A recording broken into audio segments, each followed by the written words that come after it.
And I'm Danny. Alright, I like that. Oh no. T-shirt time. Hey. What's up, y'all? It's your boy Danny. So this is my year-end video. It's basically my video to wish everyone a happy holiday, Merry Christmas, Happy New Year's, and I just wanted to go through the big things that have happened in my life this year, and just share those things with you guys. Okay. So, first thing happened in March. That's when I got my green amoeba, Calypso.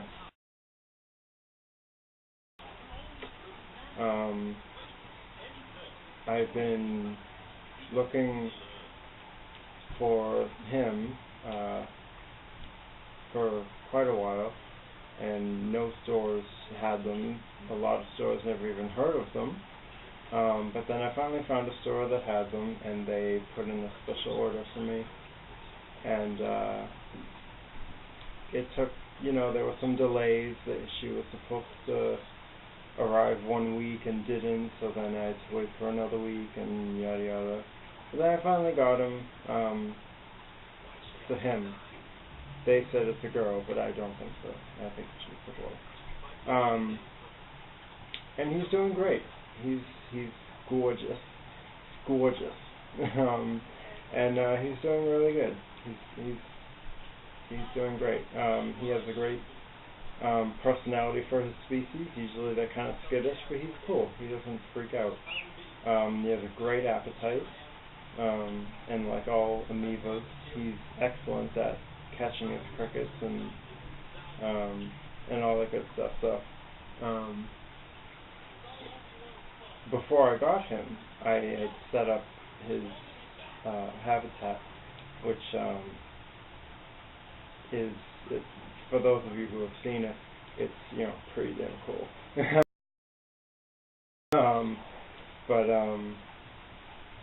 Yeah, and that in of itself took some time, and I had my dad make a screen for it because it's so big. They don't make screens for this size habitat.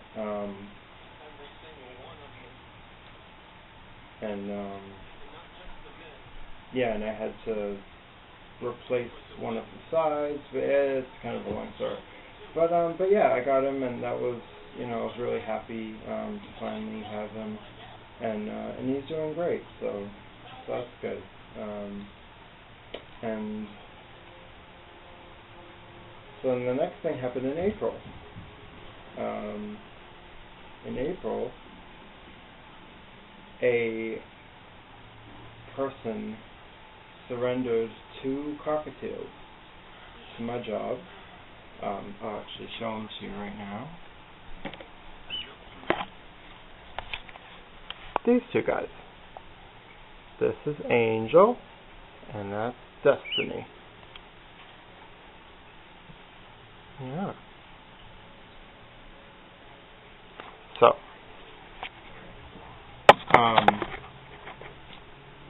someone that I guess couldn't take care of them anymore surrendered them to my job, and after much harassment and encouragement from another certain employee, I finally gave in and adopted them. I really wasn't sure if I was going to or not, because at the time I think I had 9 or 10 animals already. But I'm really happy that I did take them in, because they're really cool. They've helped me emotionally and mentally move on from another bird that I had and then lost. And they helped me a lot with that. Like I said, made it able for me to move on from that and get closure. I had other birds already before I adopted them, but they were finches and doves. They're not friendly. They're just kind of for looking at. They don't want to come near you at all. And the bird that I had before was friendly, and I was really close to him. And now that I have these guys who are friendly, come here, show everyone how friendly you are.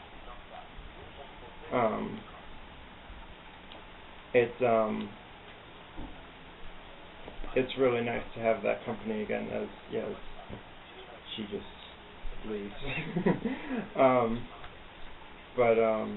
It's really nice to have that companionship and that bond with them, and so I'm really happy to have them, and they're also doing really great. Also, in April, I went to a reptile show.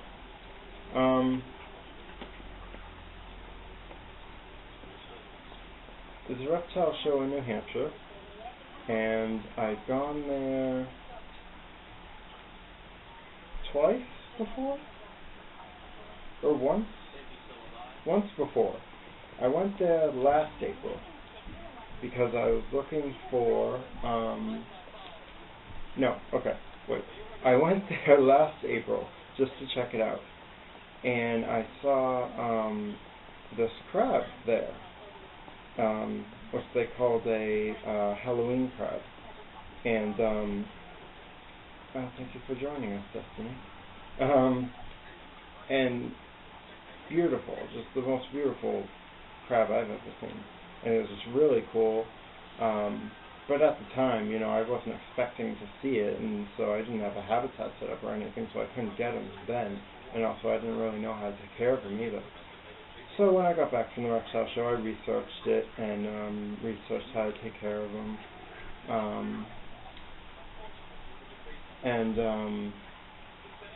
So then it's pretty easy. So then I was like, okay, I'm going to set up a habitat, and I'll go to the next reptile show and get them done. So I did that. I set up the habitat, and so this April I went back, and there were none there. They had all sold out within the first hour that the reptile show had started. So I was, needless to say, mad heated.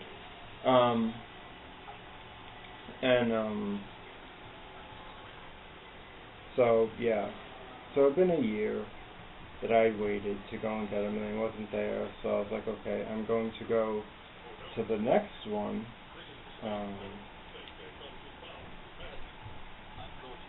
And then, try again. There was no way I was going to just give up that easy. So it was very disappointing, because there's nowhere else that you can find them. There's no stores, at least not out in Massachusetts, that carry them. And I had gone through so many websites, emailing people, I was calling people. People weren't emailing me back, they weren't calling me back, they'd never heard of them, So it was very frustrating at that point. But you just shit on me, didn't you? Oh good, it went on the floor. So that's that. And moving on into July. July was a crazy time for me. In July, I always have trouble figuring out what word to use. I want to say realize or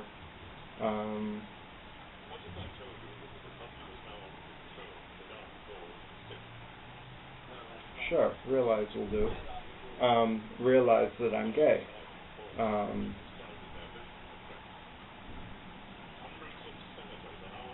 I don't know, realize just doesn't seem right. Because I think I kind of knew it already. But I wasn't I was denying it. There we go. I was denying it, and I didn't want it to be true,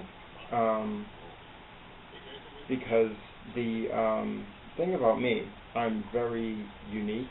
There's a lot of things about me that, in combination, create a very unique person within me. And I was like, I can't be gay as well. Can I at least be like the majority in my sexuality? Which is a stupid reason to deny who you are. But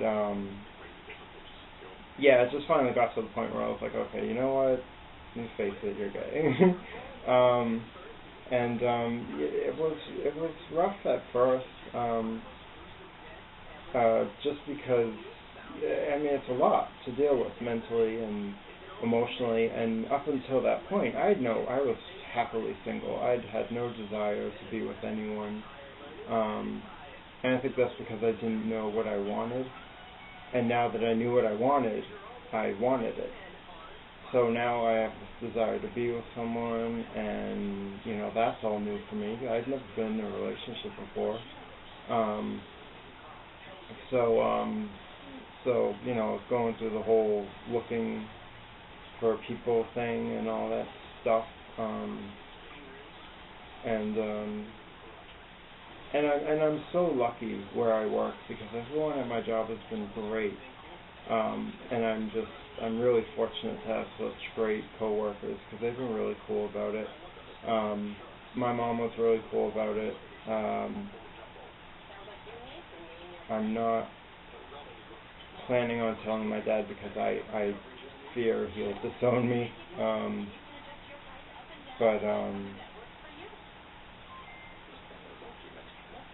Well, it was good. And after I realized it was kind of nice, because then I can talk like openly and freely than I could before. It's a big weight off your shoulders, and so it has. While it while it was kind of rough in the beginning, it's a lot better. To realize it and to allow yourself to acknowledge it. That's the word I think I was looking for. I was acknowledging it, and it's just so much better, because there's no more of that like conflict within you and stuff, and you know who you are a lot better. You know yourself a lot better, and like nothing else. Well, like nothing's changing about me. I'm still the same person. It's just that I and other people now know me a little bit better. And like I said, I'm pretty sure I've been gay my whole life.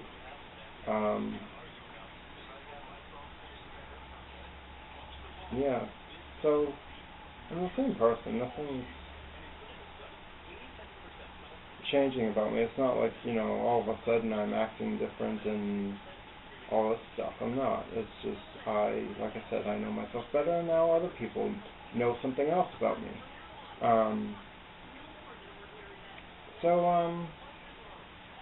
And as I was looking for potential boyfriends and stuff,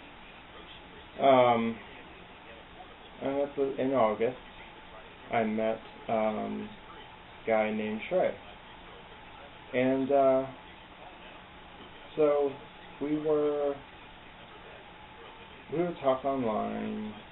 We were talking online for like a few weeks. And I'm going to come back to this later, but some things did seem a little off. But I just kind of brushed it off as an okay, this is how he is. But I'm going to come back to that later.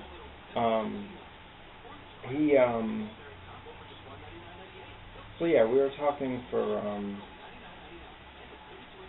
a few weeks online, and then we met in, I think, like late August.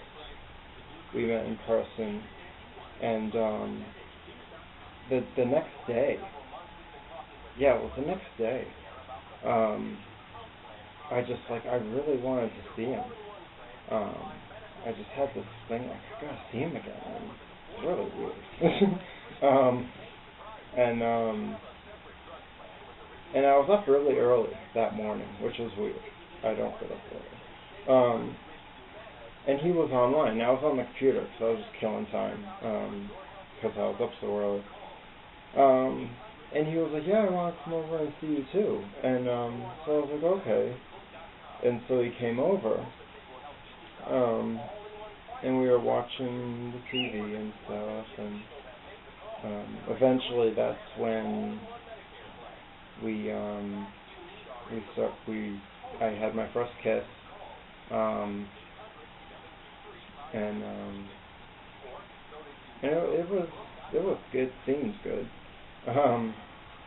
and I'm proud to say that he said that I did very good for a first time kisser, so and so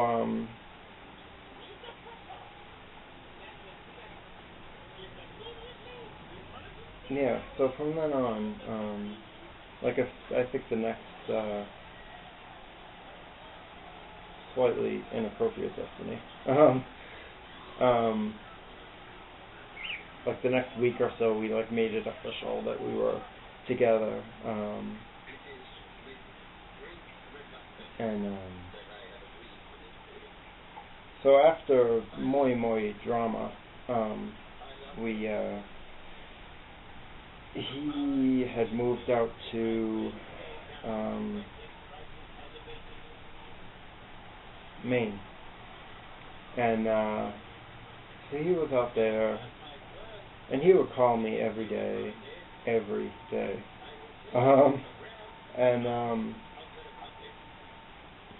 eventually it got to like 3 weeks or something, and I was like, it's turning into a long distance relationship, which I don't want. And he was like, oh no, my parents will drive me up there on the weekends. And I'm like, yeah, but how long will that last? How long are they gonna, keep driving you up here from Maine every weekend? So he was like, no, we're gonna figure it out, I promise. And I was like, okay, fine. So then he got kicked out of his house in Maine, and he said, he doesn't have anywhere to go.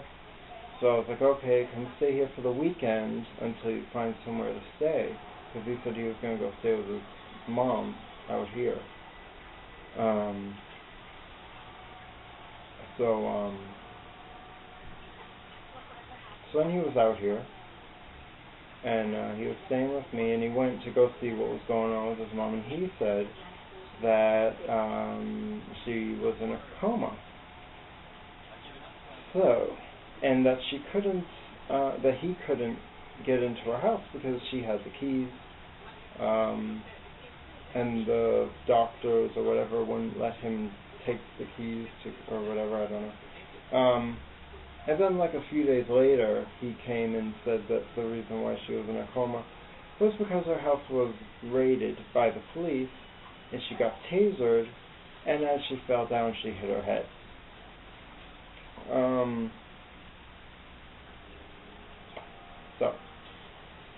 And he said that just supposedly when they raid your house, the state takes possession of it or something. Basically, long story short, he